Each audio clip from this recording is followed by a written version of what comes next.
साथीहरु वेलकम छ मेरो च्यानलमा। अनि आज चाहिँ म यसो अब मेरो छुट्टी अब के गरौँ भयो हैन। अब यसो बाहिरतिर घुम्न जानु पर्यो। यसो बाहिरतिरको तपाईलाई बिहानतिरको यसो नजाराहरु देखाउनु चाहिँ यसो बिहानतिरको भ्यू देखाउनु चाहिँ है त। अनि अब बाहिर गएर भेट्नुपर्छ। Let's see guys.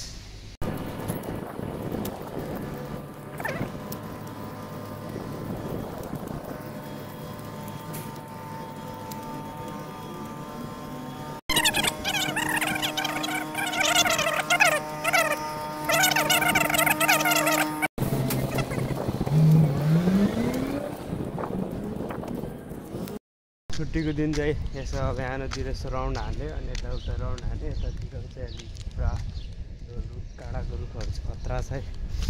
यसरी नै बित्छ मेरो चाहिँ। अरूको कसरी बित्छ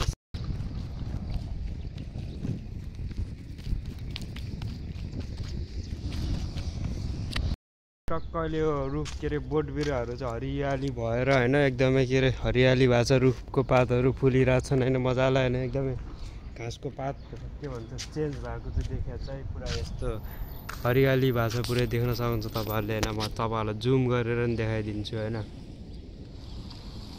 पुरा यस्तो अहिले चाहिँ पुरा पहिला चाहिँ सुकिया थियो अहिले चाहिँ पुरा यो रुखको पातहरू पनि चेन्ज सबै चेन्ज भएको छ। मौसम अब चिसो चिसो हुन लाग्यो होइन। त्यही हो साथीहरू मेरो त यो छुट्टीको दिन यसरी नै जान्छ होइन। यसो अब छुट्टी नभएको दिन चाहिँ के गरौँ कसो गरौँ के गरौँ आएर यस्तो गर्नुपर्छ है भोलि यस्तो गर्नुपर्छ भन्ने प्लान हुन्छ दिमागमा आइरहेको हुन्छ। तर मस्त सुत्छु भन्छु निन्द्रा लाग्दैन। छुट्टी नभएको दिन चाहिँ निन्द्रा लागेर बिहान उठ्नै मन लाग्दैन। जब छुट्टी भएको दिन चाहिँ यति छिटो निन्द्रा खुल्छ कि निन्द्रा सुत्छु भन्दा नि निन्द्रा लाग्दैन। तर यतातिर यस्तो चाहिँ बिहानको यसो अलिक छोटो मिठो भिडियोको लागि यो चाहिँ विदेशमा अब सबैजना सँगै छुट्टी पनि हुँदैन र साथी भए पनि अब सबैको एकैचोटि छुट्टी नै हुँदैन। त्यही भएर टाइमिङ नै मिल्दैन। त्यही भएर अब साथमा पनि कोही हुँदैन क्या। कोहीको डे ड्युटी हुन्छ कोहीको नाइट ड्युटी हुन्छ। त्यसको कारणले पनि अब आफ्नो छुट्टी भएको दिन अरूको छुट्टी हुँदैन अरूको छुट्टी भएको दिन मेरो आफ्नो छुट्टी हुँदैन त्यस्तो हुन्छ। अनि विदेशको प्रब्लम त्यो छ अब आफूले भनेर नि हुँदैन।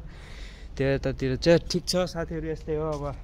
अनि यसो अब बिहानतिरको एउटा के भन्छ यसो सानो मिठो छोटो मिठो मिनी ब्लग होइन। यसो भने मेरो अब त्यही हो के भन्नु अब एउटा उमेर बढेसँगै एउटा समयसँग अब सबैसँग टाढिनु पर्दो रहेछ। समयसँगै सबै चिज अब सँगै बस्छु भन्दा पनि हुँदैन। अब सबैले कसैको बाध्यताले कहाँ पुरा हुन्छ अब यस्तै रहेछ जिन्दगानी।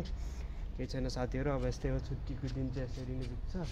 अब चाहिँ भर्खर म उठेर यसो बाहिरतिर निस्किया मात्र थियो होइन। यसो नि एउटा सानोतिनो भिडियो बनाइदिउँ भनेर त्यो यसो साथीहरू भिडियोलाई लाइक गरिदिनुहोस् सेयर गरिदिनुहोस् कमेन्ट गरिदिनुहोस् त्यही भन्दछु र। अनि आज चाहिँ म यसो दिउँसो बाहिर